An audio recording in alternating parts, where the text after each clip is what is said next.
Мир вашему дому. Сегодня по народному календарю православные христиане празднуют Трофимов день.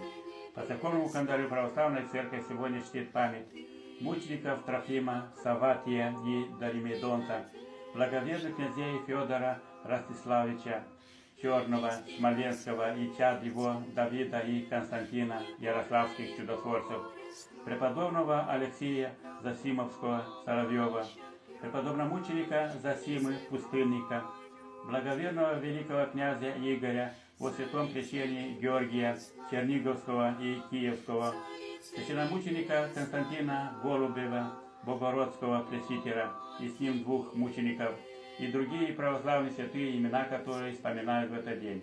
Поздравляем всех с праздником, всех, кто родился в этот святой день. Желаем здоровья, счастья и благополучия. Светлая память ушедшим в мир иной.